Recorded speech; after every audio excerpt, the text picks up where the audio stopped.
Hi, good day. Ito na yung video para naman sa Bulang Biyaya na request nyo. Yung kay Musical Ha. So, key of E. So, yan E. C sharp minor. A. Tapos G. F. So,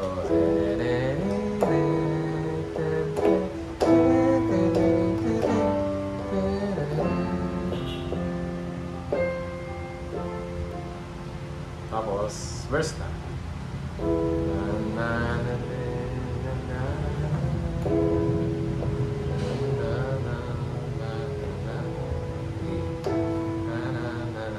Ang pinakaiba lang niya, ito nag-E tapos, so yung verse, E, C sharp minor, tapos A. Tapos, balik sa E. Yun. Ito na yun. Simplified, pwede nang sa E na matapos. Pero yung dun sa original, yung Musical Ha, pagkatapos ng E, talagang to.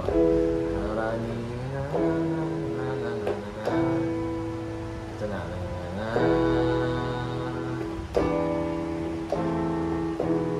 So, parang ka-form ka lang ng G na ganito. First inversion, tapos F din. Tapos E, patras lang siya. Yun. Sa second, verse, ikot ng verse.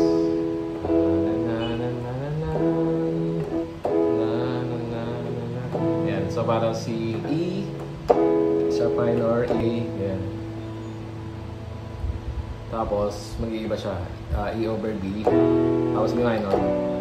Tapos, G sharp, 7 sustain, or G sharp 7, sus 4, tapos G sharp 7. Yan, so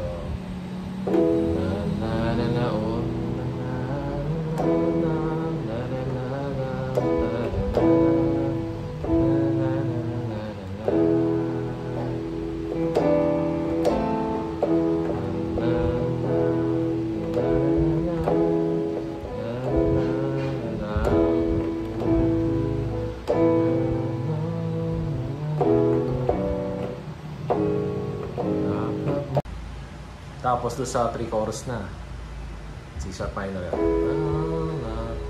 Pero yung ganyan naman ganito yun na lang B, tapos A. Di kayang lumbasan. Yan, simple. Pero yung yan, C sharp minor, pero hindi nagbabago yung C sharp na bass. Go B. Tapos A. Hindi nagbabago yung kanan, kaliwa hindi nagbabago. Tapos, yung bago mag-chorus, ito, A over B. Lumbasan mo ako, karumihan mo ako, naligayang lumbasan. So, yung chorus, E. Pero, parang may style siya. So, E yan. Ito, E. Pero ginagawa niya B. So, C sharp minor. So, nagiging B yung shape nito sa unang dalawang chords. Yun.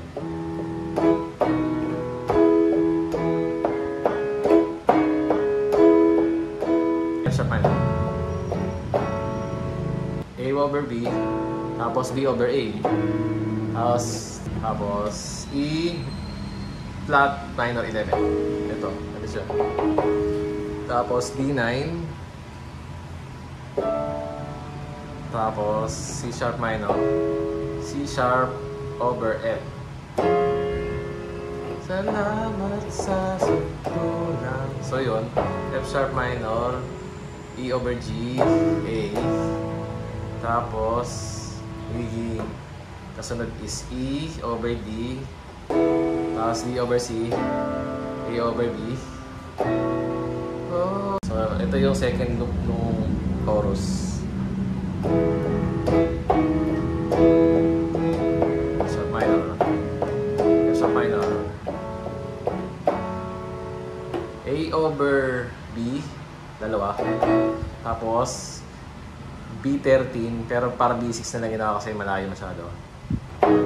Tapos, ito ay B flat 13, tapos A minor 6, tapos D over C sharp, tapos C over D, so D, tapos C sharp over D sharp. Kaya na kita sa buhay, C sharp minor ulit, tapos C sharp over F, tapos yun, salamat sa biyaya mo. So i-breakdown natin yung yung sa pangalawa ulit na loop. So baba lang.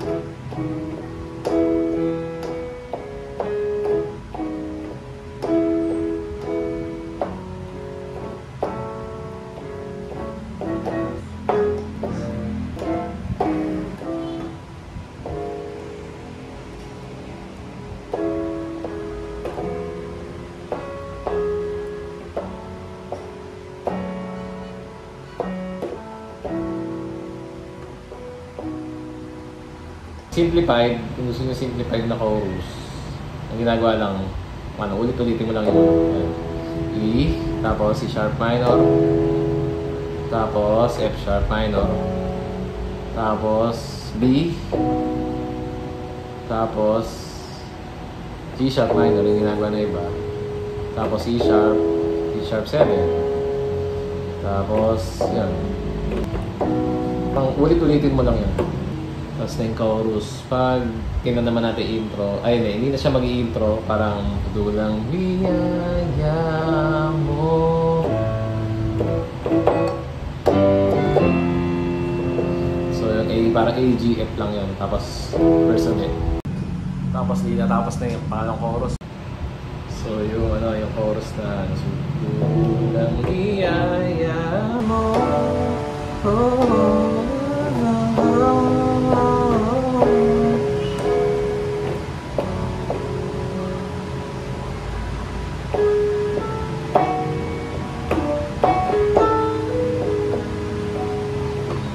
So yung chords doon, D, G, D sharp minor, C sharp or C sharp 7, F sharp minor, pabalik ko pala siya sa E, tapos D sharp minor, tapos sa melody yung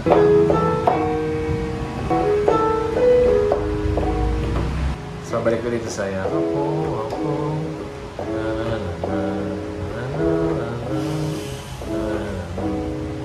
patabi sana to.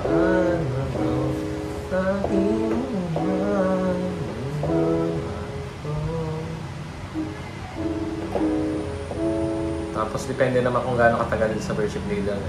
So, yun na. Balik natin sa chorus. Tapos pag nag-chorus na doon sa last, balik niya, salamat sa sutulang. A muna.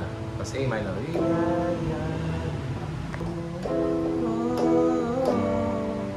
Salamat sa biyaya. Tapos ending na. Ayan, natapos na yung Sutulang Biyaya. Sana po ay hindi kayo nahirapan kasi lalo na sa chorus. Pero may simplified version naman. Pero kung gusto nyo eksakto, yun po. Yung timing, sabay nyo na lang dun sa video. Pero yun na po yung mga latin natin na chorus. Salamat sa pag-request. I-subscribe din para abang kayo sa masusunod kong mga tutorial. Thanks!